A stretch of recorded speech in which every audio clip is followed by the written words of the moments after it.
Welcome to this short video on working in an inclusive way. Over the next few minutes, we are going to introduce you to what inclusion is, why it matters, and how you can improve being more inclusive in the way you work. Is there a difference between dignity, diversity, and inclusion?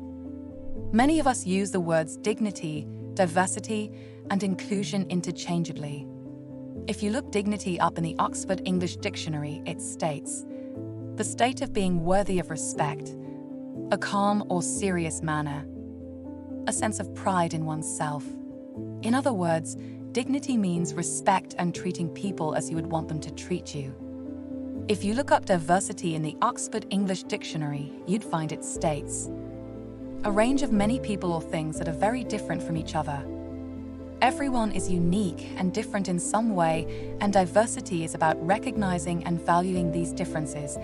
In the workplace, dignity is about how those diverse employees come together and are treated. Inclusion is described in the Cambridge Dictionary as the act of including someone or something as part of a group, list, etc., or a person or thing that's included. Inclusion in the workplace is about ensuring everyone feels valued, respected, and included as an individual. It is the overarching organizational culture in which the mix of people come together to work, which encompasses dignity, diversity, and inclusion, where it ensures everyone feels valued and they can bring their whole self to work. There are many ways we can enhance our working environment to ensure we work in an inclusive way, and every one of us has a role in inclusion.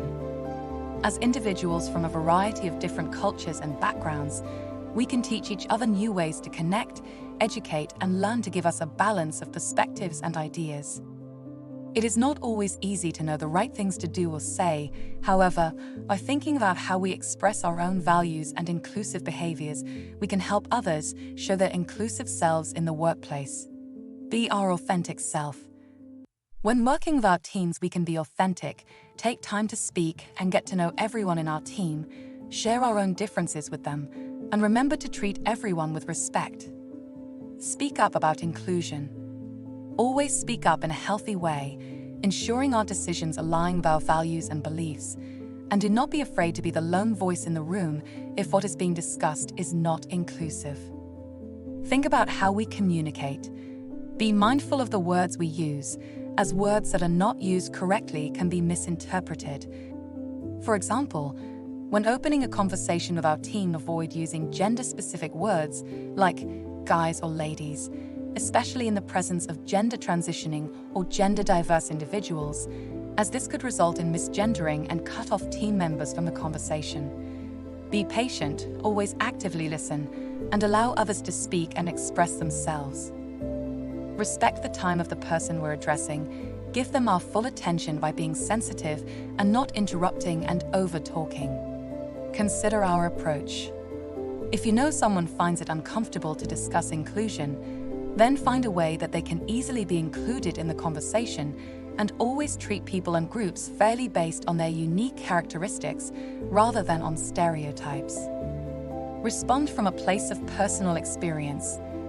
When contributing to a conversation, use lines like, in my opinion, or based on what I have read and learned, or according to my experience. Don't dismiss or dispel contributions from other people.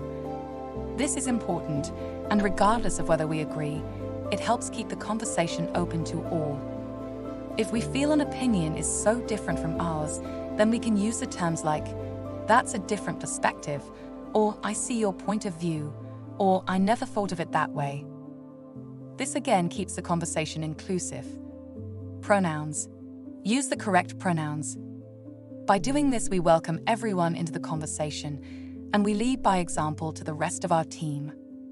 Do not be afraid to ask your team or colleagues what their pronouns are, but make sure you do it to everyone, not just one individual. Challenge stereotypical views and opinions. Whether it's about unconscious biases, lack of information, the influence of the media, or teachings coming from our cultural and social beliefs, stereotypes can lead to actions and reactions which can sometimes be exclusive and unfair. Support and embrace our co-workers' differences. Educate ourselves in co-workers' backgrounds. Listen to them when they tell us about their religious celebrations. And finally, we can reinforce our organization's diversity and inclusion by being at the heart of our company culture and being responsible for our actions in supporting it by adopting inclusive work practices. At the end of the day, we can be empowered to break down silos and help drive inclusion forward. Workplace inclusion is an integral part of creating a positive company culture. This helps companies accomplish their primary organizational objectives. For example, it improves employee job satisfaction and engagement. It supports employee well-being. It allows employees to feel comfortable and safe at work, which means they are more likely to have a better work-life balance. It increases employee retention, as employees who feel valued and important at work are more likely to stay at the same company for longer. Companies that develop and nurture workplace inclusion can attract better candidates, which in turn will help the company to grow and have a stronger brand in the market. Key learnings. Inclusion in the workplace is about ensuring everyone feels valued, respected, and included as an individual.